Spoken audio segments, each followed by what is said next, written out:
재건의 시간, 곽도규. 팔꿈치 수술 후 복귀 궤적에서 읽는 불펜 좌완의 가치. 팔꿈치 수술 복귀 사례 비교 분석 구속 회복 주의 기아 좌완 라인업 편성 과제. 1. 팔꿈치 수술 후 불펜 좌완의 복귀. 왜 이 사례가 특별한가? 야구에서 팔꿈치 수술, 특히 내측 측부인대, UCL, 재건술이나 뼈 조각 제거 같은 시술은 선수의 커리어 궤적을 근본적으로 바꾸는 분기점으로 작용하는 경우가 많다. 선발 투수에 비해 불펜 투수의 팔꿈치 수술 복귀 사례는 야구 팬들의 시선을 덜 받는 경향이 있다. 단일 이닝 혹은 짧은 구간을 소화하는 릴리프 역할의 특성상 팔의 부담 총량이 선발보다 낮다는 인식이 있기 때문이다. 그러나 그것은 일면적인 이해다. 불펜 투수, 특히 좌완 전문 릴리프는 팔꿈치에 가해지는 순간 토크가 선발 못지않다. 짧은 이닝에 최대 강도로 던지는 패턴이 반복되기 때문이다. 이 점에서 곽도규의 팔꿈치 수술 후 복귀 과정은 단순한 한 선수의 재활 스토리를 넘어 불펜 좌완 투수가 수술 후 어떻게 역할을 재정립하는가에 관한 사례 연구로 읽을 수 있다. 그가 2024 시즌에 구축한 좌타자 킬러 포지션은 단지 구속과 무관하지 않다. 좌완 투수가 좌타자를 상대할 때 유리한 궤도를 형성하는 구질, 즉 좌타자의 몸 안쪽으로 파고드는 체인지업이나 커터, 혹은 바깥쪽으로 빠지는 슬라이더는 특정 구속 대역에서 가장 위력을 발휘한다. 수술 이후 구속이 2에서 시속 3km 낮아진 상태에서도 이 역할을 그대로 수행할 수 있느냐는 단순히 몇 킬로미터 나오느냐의 문제가 아니라 구질 배합 전체의 제조율 문제이기도 하다. 2. 유사 사례와의 비교. 수술 후 불펜 좌완의 3가지 패턴.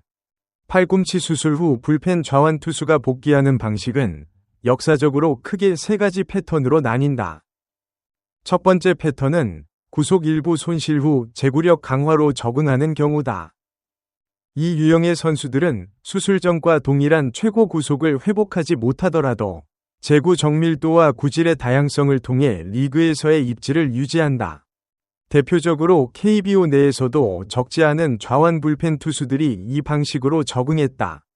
이른바 소프트 토스 계열의 좌완이 수술 이후 오히려 생존 기간이 길어지는 사례도 있다. 투구 메커니즘을 재점검하면서 팔꿈치에 가해지는 하중을 분산시키는 방향으로 폼이 수정되고 그 과정에서 제구가 정교해지기 때문이다.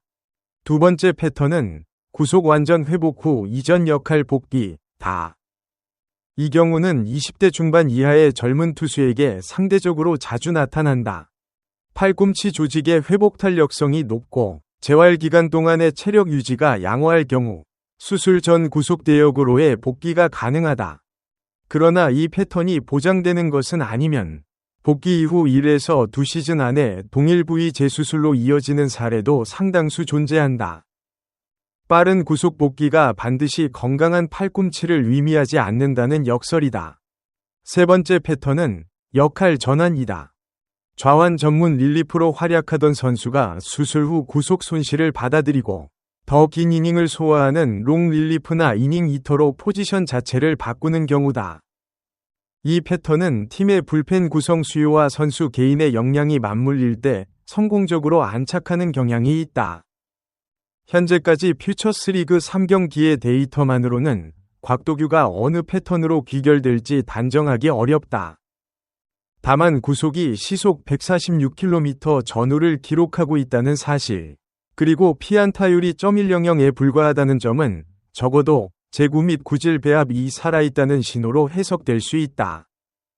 구속만을 기준으로 복귀 상태를 평가하는 단선적 시각이 왜 불충분한지를 이 수치들이 역으로 보여준다. 3. KBO에서 좌완 불펜이 갖는 구조적 희소성. KBO 리그에서 좌완 불펜 투수는 만성적 희소 자원이다. 이는 단지 인력풀의 문제가 아니라 아마추어 단계에서부터 이어지는 구조적 쏠림의 결과다. 고교대학 야구에서 좌완 투수는 선발 자원으로 우선 분류되는 경향이 있고 프로 입단 후 불펜으로 전환되는 과정에서도 적지 않은 마찰이 발생한다. 결과적으로 팀마다 믿을 수 있는 좌완 중계 투수를 2에서 3명 이상 보유하기가 쉽지 않다. 이 맥락에서 곽도규의 복귀 시점은 단순히 개인의 회복 속도가 아니라 팀의 불펜 운용 전략과 교차하는 지점이기도 하다. 좌완 불펜을 두텁게 유지하는 팀이 후반기 접전 상황에서 유리한 포지션을 점한다는 것은 KBO 역대 페넌트 레이스의 반복된 패턴이다. 특히 6에서 8회를 안정적으로 틀어막는 중간 개투의 질이 포스트 시즌 전진을 결정하는 주요 변수임은 데이터가 반복해서 보여주는 사실이다. 한국과 일본 프로야구를 비교하면 이 점이 더 선명해진다. NPB에서는 좌타자 비율이 높은 타선을 상대하는 경기에서 좌완 전문 릴리프를 전략적으로 활용하는 패턴이 보다 체계화되어 있으며, 그에 따라 팀 내 좌완 불펜 자원에 대한 투자와 관리도 상대적으로 세밀하게 이루어지는 경향이 있다.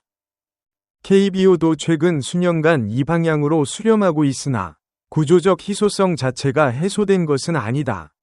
4. 구속 회복의 비선형성, 시속 146km가 말해주는 것과 말해주지 않는 것. 팔꿈치 수술 후 재활 과정에서 구속은 선형적으로 회복되지 않는다.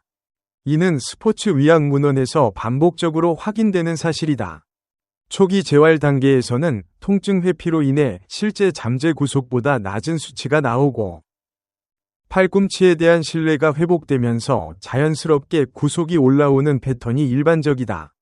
이를 스포츠 심리학에서는 재손상 공포의 감소 과정으로 설명한다.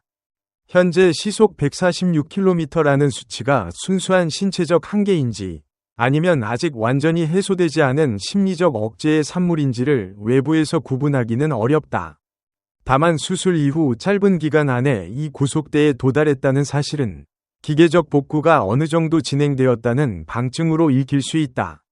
통상적으로 팔꿈치 수술 후 복귀 투수들이 최고 구속을 회복하는 데 걸리는 시간은 개인차가 크지만, 첫 복귀 시점에서의 구속이 이전 수준의 95% 이상이라면 점진적 완전 회복의 가능성이 열려 있다고 보는 시각이 많다.